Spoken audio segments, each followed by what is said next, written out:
Got another Yerf dog in the shop here. Go-kart number 2. Let's see what we can do with her. This is pretty much the worst video ever made. Napoleon, like anyone can even know that. Hello my friends, and welcome to Tom's Tinkering and Adventures. Today we're going to see what we can do about this old go-kart. Let's take a quick look at it and I'll tell you about it. So I just recently worked on another Yerf dog cart. Actually here, let me show you real quick. And there you go. Got it running and driving and moving under its own power. I'll pop the link up for that one. My buddy drug these out from Snowbank in Idaho. Brought them down here to me to work on them and turn them around so that they can play with them on their ranch out there. So this one, I don't know what the model is on it. I'm probably gonna have to look it up because we are missing some stuff for sure. We're missing a drive belt, so hopefully none of that has changed and the standard drive belt will work. But this cart looks like it's been modified up here, obviously. I'm wondering if it was a smaller cart and they made it bigger. That's what it appears to me. Looks like this steering column was right here and everything got pushed forward so that a bigger person could use this. So it was probably a small, tiny kid's cart. Now it's a bigger kid's cart. Whatever works, we're good with that. But we have a couple of things I want to mess with before I do anything else. We've got 2 tires off the bead, so we're going to try and get these tires beaded up. This one actually looks like it's holding air. I pumped them all up, well, all 2 of them up, and this one went flat pretty quick. That one's off the bead, that one's off the bead. So I think I'm going to try to get them off the axle and see what I can do. And then this axle here just turns so hard. So I don't know. I don't think the brake is binding, but I'll check that. Oh yeah, this chain is really odd. Super tight on the top, and then, oh, it's actually tight everywhere. So I'm gonna just lube all heck out of that chain and see if that helps. So I'm gonna get these wheels off the axles, lube that chain, and we'll come right back. Well, that turned out to be a bigger pain in the butt than I thought, just to get air in the tires. And this one has so many sidewall cracks and stuff that it did go back on the bead, but it goes flat pretty quick. And this one actually seems to be holding air okay. That one was a real pain. I couldn't get the tire off. I had this big giant nut on here, and then it was just stuck on the drive shaft here, or the axle I mean, and I just didn't feel like getting out the torch and the hammer, so I worked on it here, but it does appear to be holding. And this chain, I lubed it up with some WD-40, but it is in bad shape, very crunchy, but that's okay. It's a little bit better at this point. So I think we're gonna move on to the engine, of course. Like I said, we don't have a drive belt, but let's see what we can do about the engine. So before I can do anything, I got no pull cord. Well, there's a pull cord, but there's no handle. So I'm gonna take that off. I think I have an extra handle in here with all my lawnmower parts. We'll get that on there. We'll pull the spark plug out and we'll see if we have some sparky spark. All right, you can see how high tech we went here. We got the classic wood handle. Took the air cleaner off, and it's always fun. You get stuff that's been sitting outside for a while. Hopefully that's dormant, but the spark plug had some oil on it. I pulled this thing a couple times and oil was shooting out of there, so who knows what we got going on with this engine, but there we go. There's some spark. So we're gonna put that spark plug in. We'll put some squirty juice down in here and see if we can make this engine pop a little bit.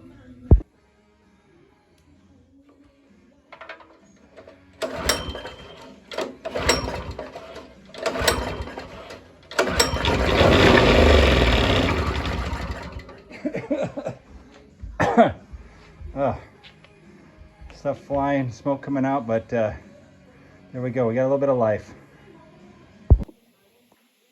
All right, I got a little bit ahead of myself here and started taking this apart. But this cover here, there's 2 nuts that come off. The carburetor starts sliding out. Disconnect the fuel line. And now here we disconnected the throttle linkage right here. We're going to disconnect this spring and then this whole thing will come off. You know, I've already took the bowl off. Pretty dirty. It wasn't flowing any fuel. And again, there's no fuel flowing here. I put a little splash in. So I don't know if the tank is plugged or what, but I'm going to blow a little bit of compressed air into there. See if we can't get fuel to at least flow out of the tank. We'll clean this carburetor, put her back together, and I got a pretty good feeling this thing will run. Carburetor's cleaned and installed. Some fresh gas in there. I took the tank off. Cleaned it. There's a little filter in the bottom. I cleaned that out. So let's give her a shot here. Fuel has to be on. Choke has to be on. I don't know where the throttle. I'll leave that there.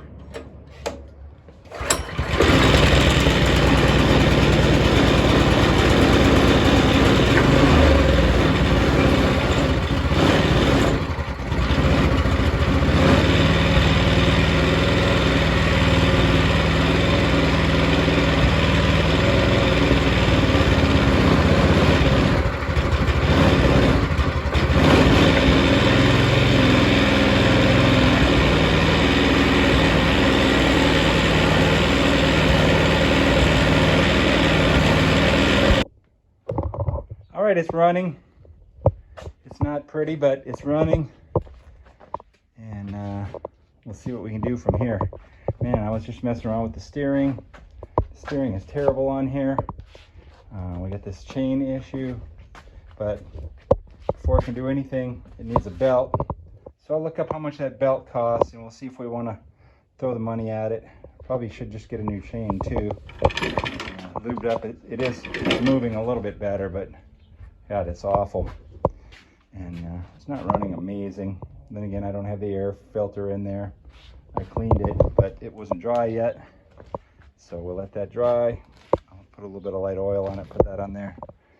Let this thing run a while, drain the oil, put some fresh oil in it, and we'll go from there. So I'll see you after I figure that all out. Okay, so I took a chance and ordered a belt here. Is there a part number on this thing anywhere? I don't see it, but I looked up, I found a model on here. This is called like the Mammut, something like that. I don't know where it's at on here, but I found it. But anyway, couldn't find it on the Yerf dog site, but the majority of the belts were in 2 different sizes, and I took a shot and ordered this one. It was $10. I've already started. I've loosened up this forward clutch. I can't remember the names of these. One is a variator, one is a clutch or whatever here. So we'll take that apart, make sure all this stuff is all clean. So I'm probably gonna clean that up a little bit, and we'll try to get this belt on here, and we'll see if we can get this thing to move under some power today. Well, I'll be the first to admit that I'm not overly familiar with these kind of clutch setups. I've worked on them a little bit on scooters, but it's just so rare. I don't do it often enough. But anyway, I should have noticed this right away. The clutch alignment is way off. This front clutch was all dry and corroded and stuff, so I cleaned it up, got it opened up here, and you can see that this back sprocket or back pulley needs to move in. I don't know, probably almost an inch. There's no way if I put this belt on that it's going to stay on. It's going to be at an angle. There you go. I'm going to really exaggerate it, but it'll be at an angle. So even if I can get it on here, which I probably can get it on there, but I don't anticipate this thing working. So I'm looking at all this stuff here, and maybe I can loosen up these set screws and slide this clutch in a little bit. I don't know how far in it's going to go, but everything is all corroded pretty bad. So I am soaking it down with some penetrating oil, and we'll see if I can get those set screws loose. And if I can, well, then maybe we'll have something here. Okay, here's the sit rep situation. I was able to get all of those little Allen key's loose, surprisingly. But this thing is not moving. The shaft isn't moving over. And then a little bit more looking around.